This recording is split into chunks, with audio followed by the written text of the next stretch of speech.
हरे कृष्णा। भगवद गीता के प्रथम अध्याय श्लोक संख्या 36। तो हम प्रथम अध्याय के दूसरे विभाग में चल रहे हैं और वो है अर्जुन विषाद, अर्जुन का लेमेंटेशन, जो 27 से 46 तक है। और उसका उपविभाग जिसमें अर्जुन तीसरा कारण बता रहे हैं क्यों वो युद्ध नहीं करना चाहते हैं। तो तीसरा कारण है फियर ऑफ सिंफुल रिएक्शन, यानी पाप का डर। उन्हें इस बात का डर है अर्जुन को कि अपने स्वजनों को मारने से, आचार्यों को मारने से, पितृ जनों को मारने से पाप लगेगा। तो आइए इस श्लोक का हम पाठ करते हैं।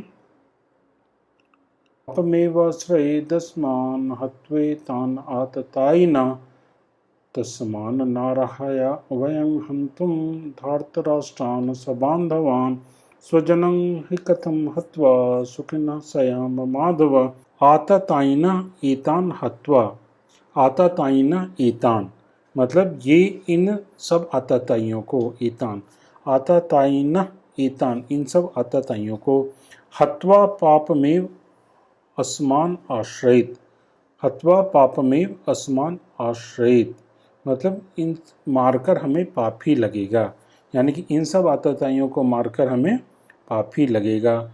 तस्मात् वयं इसलिए हमारा सबान्धवान् धार्तराष्ट्रान् हन्तुं न अर्हा कि सबान्धवान् मतलब बांधवों सहित, धार्तराष्ट्रान् धृतराष्ट्र के पुत्रों को, हन्तुं मारना, न अर्हा उचित नहीं है, योग्य नहीं है, उचित नहीं है। इसलिए हमारा बांधवों सहित धृतराष्ट्र के पुत्रों को मारना उचित नहीं है। क्योंकि हे माधव, स्वजनं हत्वा कथम सुखिनः स्याम, स्वजनों को मारकर हम कैसे सुखी रह पाएंगे। तो इसका ट्रांसलेशन हम पढ़ते हैं। यदि हम ऐसे आतताइयों का वध करेंगे तो हम पर पाप चढ़ेगा, अतः यह उचित नहीं होगा कि हम धृतराष्ट्र के पुत्रों तथा उनके मित्रों का वध करें। हे लक्ष्मीपति कृष्ण, इससे हमें क्या लाभ होगा और अपने ही कुटुंबियों को मारकर हम किस प्रकार सुखी हो सकते हैं। तो दोबारा पढ़ेंगे, आप भी मेरे साथ दोहरा सकते हैं। पापमेवाश्रयेदस्मान्, पापमेवाश्रयेदस्मान् हत्वेतान् आततायिनः, हत्वेतान् आततायिनः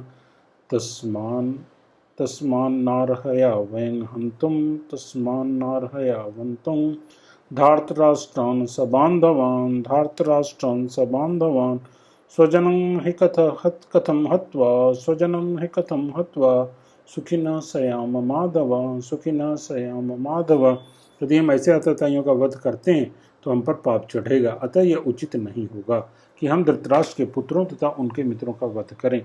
हे लक्ष्मीपति कृष्ण, इससे हमें क्या लाभ होगा और अपने ही कुटुंबियों को मारकर हम किस प्रकार सुखी हो सकते हैं। तो यहाँ पे आतताइयों का वर्णन आ रहा है। तो वैदिक आदेशानुसार वैदिक ग्रंथों के हिसाब से 6 प्रकार के आतताई होते हैं। अग्नि दो गरद चैव शास्त्र पाणिर्धनापह क्षेत्रदारा पहारी च षडेते आतताइना, यानी आतताई 6 प्रकार के होते हैं। तो यहाँ पे वशिष्ठ स्मृति में ये 6 प्रकार के आतताइयों का वर्णन आता है। तो बिना ऐसे आतताइयों का, मनु संहिता के हिसाब से भी ऐसे आतताइयों का वध करने में कोई भी पाप नहीं है, बोल रहे हैं। फिर आगे मनुस्मृति में आता है कि ऐसे आतताइयों का वध करने में कोई भी दोष नहीं है।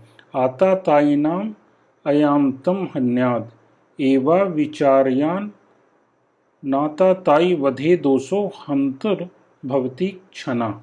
तो ऐसे आतताइयों का वध कर देने में जो ये 6 प्रकार के आतताई हैं तो कोई दोष नहीं है। वैदिक शास्त्रों के हिसाब से उसमें कोई दोष नहीं है। हालांकि हमें आज के समाज का जो नियम है, हमें उस नियम को पालन करने की आवश्यकता है। लेकिन ये भी सत्य है कि आज का समाज जो है वो वैदिक नियमों के आधार पर, वैदिक शास्त्रों के आधार पर कार्य नहीं करता, और इसलिए समाज में बहुत तरह की परेशानियां हुई हैं। क्योंकि सिर्फ इसलिए इस एक मामले में नहीं, बहुत सारे, बल्कि हर एक मामले में वैदिक आदेशों का उल्लंघन कर रहा है, तो वो अलग विषय है। तो ऐसे आतताइयों का तुरंत वध कर देना चाहिए, क्योंकि इनके वध से कोई पाप नहीं लगता। तो ये आतताई क्या है? 6 तरह के। एक जो पहला है जो कि किसी को विष दे रहा है, पॉइजन गिवर, जो विष दे रहा है। तो हम देखेंगे कि ये 6 बोलने की कोई भी अगर इन छहों में से कोई एक भी गुण अगर है, किसी गुण या अवगुण एक भी अगर किसी के पास है वो कैरेक्टरिस्टिक, तो उसका वध कर देने में कोई दोष नहीं है शास्त्र के हिसाब से। लेकिन हम देखेंगे कि कौरवों में ये छह के छह आतताइयों के लक्षण मौजूद थे। जैसे पॉइजन गिवर, पहला आतताई क्या है, जो किसी को विष देकर देने का प्रयास करे, विष देकर किसी को मारने का प्रयास करे। तो हम जानते हैं कि दुर्योधन ने भीमसेन को विष देकर मारने का प्रयास किया। जो किसी के घर में अग्नि लगा दे, हम जानते हैं लाक्षागृह, कौरवों ने जला देने की कोशिश की, उनके घर जला के उनको मार देने की कोशिश की, लाक्षागृह। जो किसी के ऊपर घातक हथियार से आक्रमण करता है, तो हम जानते हैं, तो इस केस में हम जानते हैं कि जब पांडव वन को चले गए उस समय दुर्योधन इत्यादि पांडवों के ऊपर आक्रमण करने की योजना बना रहा था, और दुर्योधन अपनी पूरी सेना लेकर वो आक्रमण की तैयारी कर रहा था। लेकिन उस समय वेदव्यास आते हैं और वेदव्यास बोलते हैं कि अगर तुम ऐसा कुछ भी दुस्साहस करोगे तो मैं तुमको श्राप दे दूंगा। फिर उसके बाद अभिमन्यु का वध, ये सब उसके एग्जाम्पल हैं कि कैसे घातक हथियारों से प्रहार करने का। तो अभिमन्यु का जो वध करने की कोशिश गए, तो उस समय भी सारे नियमों की अवहेलना कर दी गई है ना, और सारे नियमों की अवहेलना करके सारे महारथी एक साथ इकट्ठे हो गए। और नियम क्या था कि एक एक से युद्ध करेगा। वैसे भी क्षत्रिय धर्म के तहत यही नियम है कि एक एक से युद्ध करेगा, एक के साथ एक साथ युद्ध नहीं करते हैं। तो अभिमन्यु के वध के समय में हम देखते हैं कि कैसे सारे महारथियों ने मिलकर अकेले अभिमन्यु का, जो कि उस समय रथ पे भी नहीं था, और उसकी हत्या की। तो अभिमन्यु वध दूसरा केस। फिर अश्वत्थामा ने सोए हुए में द्रौपदी के पुत्रों की हत्या कर दी, जो कि क्षत्रिय धर्म के विरुद्ध है। किसी को सोए हुए में इस तरह से नहीं मार सकते हैं। और परीक्षित महाराज, जो कि उत्तरा के गर्भ में थे उस समय, वो तो उत्तरा के गर्भ पे उसने ब्रह्मास्त्र चलाया परीक्षित को मारने के लिए। तो ये सारे एग्जाम्पल हैं, ये सारे उदाहरण हैं कि कैसे घातक हथियारों के द्वारा किसी को मारने का प्रयास करना, किसी के धन को लूट लेना, ये चौथे तरह का आतताई है। तो हम देखते हैं कि जुए के द्वारा ध्रुत क्रीड़ा में कैसे पांडवों को छल से उनका पूरा धन ले लिया। जैसे पहले के सत्र में भी हम बोल रहे थे कि विकर्ण ने उस समय बोला भी था कि क्षत्रियों के बीच में जब जुआ इत्यादि खेला जाता है, तो जुए के नशे में या नशे में, इन दोनों में अगर क्षत्रिय कोई कार्य कर रहा है तो उसको बहुत ज़्यादा गंभीरता से नहीं लिया जाता है। तो अगर पांडव हार भी गए तो उसको कुछ इतना गंभीरता से लेके उसको आधार बना के उनका पूरा राज्य पाट सब कुछ ले लेना, ये असल में ये एक धोखा है, ये एक छल है। ऐसा व्यवहार अपेक्षित नहीं था। ना सिर्फ इतना, बल्कि हम यदि भी देखते हैं कि क्षत्रिय वहाँ पे तो जुए के नियम का भी उल्लंघन हुआ। जैसे वो है जुए का, वहाँ पे उस समय जो नियम था कि जो व्यक्ति पांसा फेंकेगा वही व्यक्ति अपने धन को दांव पे लगा सकता है। मतलब जो धन को दांव पे लगा रहा है वही व्यक्ति पांसा फेंकेगा। ऐसा नहीं कि धन को कोई दांव पे लगा रहा है और पांसा कोई फेंक रहा है। तो हम देखते हैं वहाँ धन तो दुर्योधन लगा रहा है, लेकिन पांसा कौन फेंक रहा है? शकुनी फेंक रहा है। तो वहाँ पे भी उस तरह से उनका धन लूटने की कोशिश की गई। उसके अलावा दूसरे की जमीन हड़प लेना, दूसरे की प्रॉपर्टी संपत्ति को हड़प लेना, मतलब अचल संपत्ति इत्यादि, उन सब चीज़ों को हड़पना, तो वो भी आतताई का ही एक लक्षण है। तो उसमें जैसे ऊपर में हमने ये डिस्कस किया कि जुए के द्वारा उन्होंने उनके राज्य को भी हड़प लिया, और किसी दूसरे की पत्नी का अपहरण कर लेना, तो ये भी आतताइयों का एक लक्षण है। तो यहाँ पे हम जानते हैं कि कैसे द्रौपदी का वस्त्र हरण का प्रयास किया गया। तो वो द्रौपदी का इतना बड़ा अपमान, तो वो अपमान जो है इसी श्रेणी में आ जाएगा। और कर्ण ने ऊपर से द्रौपदी का अपमान किया, उसको वैश्या बोला, तो वो भी आ जाएगा इसी श्रेणी में। और दुर्योधन ने अपनी जंघा दिखाई भरी सभा में द्रौपदी को और बोले कि तुम इस पर बैठ जाओ, तो वो भी इसी श्रेणी का अपमान है। और जयद्रथ ने, जब ये पांडव वनवास में थे, तो जयद्रथ द्रौपदी का अपहरण करने का कोशिश करता है।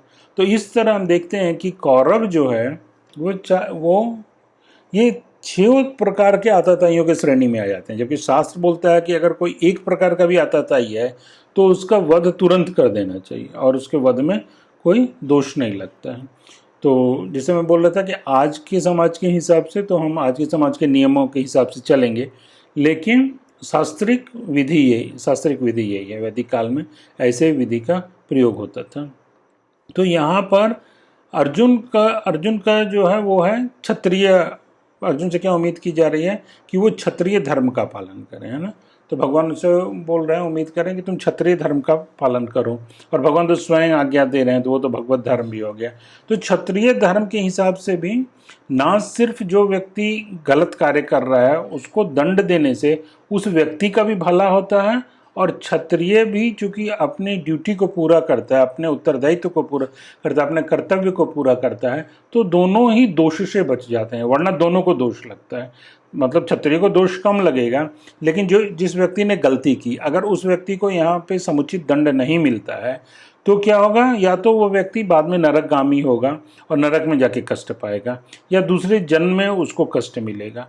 तो इससे ज़्यादा अच्छा है कि देखिए, क्योंकि कम से कम उस समय जब उस समय उसको दंड मिलेगा, तब तो उसको मालूम है कि उसने वो क्या गलती की है, तो उसको मालूम है कि उसको इसलिए दंड मिल रहा है। तो ऐसे में उस दंड को स्वीकार करना भी आसान हो जाता है। लेकिन मान लीजिए दूसरे जन्म में अगर उसको उसके उस कर्म के कारण उसको दंड मिल रहा है, तो या विकर्म के कारण दंड मिल रहा है, गलत कार्य के कारण उसको दूसरे जन्म में दंड मिला, उस समय तो उसको मालूम भी नहीं रहता है कि ऐसा उसके जीवन में क्यों हो रहा है, उसको क्यों ये दंड मिल रहा है। तो उस समय उस चीज़ को स्वीकार करने में उसको और भी ज़्यादा कष्ट होता है। और नरक का जो दंड है, जैसे भागवतम इत्यादि में उसका काफ़ी विस्तृत वर्णन आता है, तो उसमें तो वो तो बहुत ही ज़्यादा भयंकर है। तो अगर क्षत्रिय जिस व्यक्ति ने गलती की, अगर उसको दंड दे देता है, क्षत्रिय मतलब जो भी एडमिनिस्ट्रेटिव वर्ग है, जो भी प्रशासक वर्ग है, अगर उसको दंड मिल जाता है तो उस व्यक्ति का जो वो गलत कार्य किया है उसका ऋण मतलब खत्म हो जाता है, क्योंकि उसने वो दंड पा लिया। और क्षत्रिय का भी, चूंकि क्षत्रिय से भी अपेक्षा की जाती है कि वो न्याय करे, प्रशासन वर्ग से ही अपेक्षा की जाती है कि वो न्याय करे, जो राजा है, जो क्षत्रिय है। तो अगर वो भी न्याय नहीं कर रहे हैं तो उसमें उनके ऊपर भी दोष आ जाता है ना। तो अगर अगर जो किसी व्यक्ति ने अपराध किया, इस ढंग के जघन्य अपराध किए और वो बच के निकल रहा है, तो जो प्रशासक वर्ग है, जो क्षत्रिय है, उनके ऊपर भी उसका एक अंश उनके ऊपर भी आ जाता है, क्योंकि उन्होंने न्याय नहीं किया। तो यहाँ पे अर्जुन बोल रहे हैं, ये धर्मशास्त्र और अर्थशास्त्र के बीच में अर्जुन कंपेयर कर रहे हैं। अर्जुन के बोलने का क्या मतलब है कि ये जो है कि मार देना या दंड दे देना, ये अर्थशास्त्र यानी कि नीति शास्त्र के हिसाब से, न्याय के हिसाब से ये बोला गया है। लेकिन धर्मशास्त्र ये बोलता है कि अपने गुरुजनों की, अपने आचार्यों की हत्या करना यह उचित नहीं है। तो अर्जुन का यहाँ पे कन्फ्यूज़न वो है कि मैं धर्मशास्त्र का पालन करूं या अर्थशास्त्र। यहाँ अर्थ कहने का मतलब है नीति यानी न्याय, उसका पालन करूं। इस दोनों में से मुझे किसका पालन करना चाहिए। तो यहाँ पे तो देखिए कि ये जो धर्म है, तो धर्मशास्त्र भी जो है वो वर्णाश्रम धर्म, अभी वो आ जाएगा। तो धर्मशास्त्र, देखिए धर्म जो है वो भी स्टैटिक नहीं होता, वो डायनेमिक होता है, वो परिस्थितियों के अनुसार से धर्म भी बदल जाता है। तो यहाँ पे अर्जुन तो क्षत्रिय हैं, तो क्षत्रिय होने के कारण अर्जुन से अपेक्षित है कि कम से कम वो वर्णाश्रम धर्म का पालन करते हुए उठे और अपने परिवार और रिश्तेदारों वाले दृष्टिकोण से उठकर पूरे समाज के स्तर पे वो सोचे, वो अपने कर्तव्य को समाज के स्तर पर निभाए।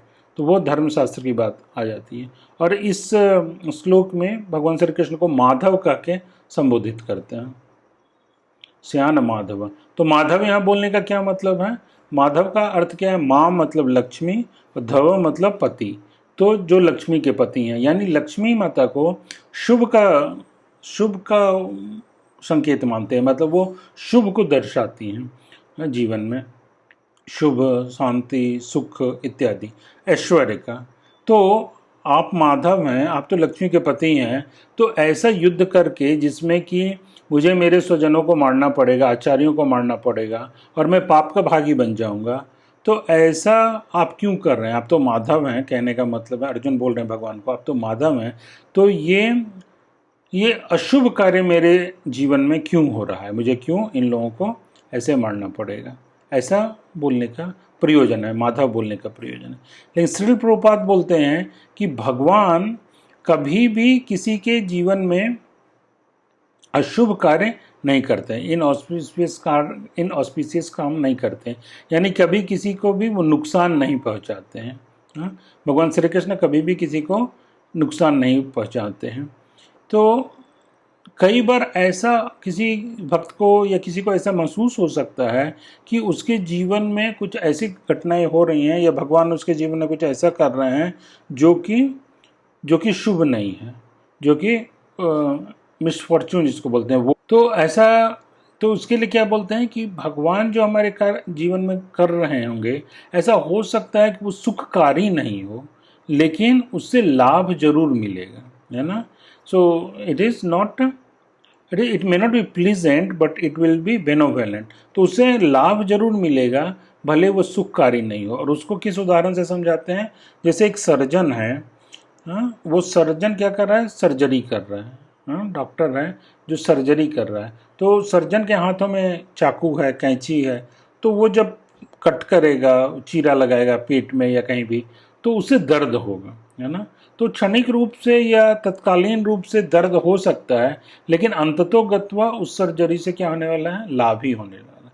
इसी प्रकार भगवान भी कभी भक्तों के जीवन में हस्तक्षेप करते हैं, और ऐसा लगता है कि जो भक्त भगवान के आत्मसमर्पण भी किए हैं, तो ऐसा लगता है कि मेरे जीवन में यह कष्ट क्यों आ रहा है, लेकिन अंततोगत्वा वो हो सकता है उस समय वो क्षणिक वो कष्ट प्रतीत हो, उस समय वो कष्ट के रूप में लगे, लेकिन अंततोगत्वा इससे उस भक्त का भला ही होने वाला है ना। तो भगवान कभी भी किसी का बुरा नहीं करते हैं, किसी को हार्म नहीं पहुंचाते हैं और मिसफॉर्चून नहीं करते हैं। ये प्रभुपाद यहाँ पे ये पॉइंट लेके जा रहे हैं। आपका बहुत बहुत धन्यवाद। इसके बाद हम फिर अगले श्लोक में आपसे मिलेंगे। ग्रंथराज श्रीमद् भगवद गीता की जय। श्री प्रभुपाद की जय। हरे कृष्ण।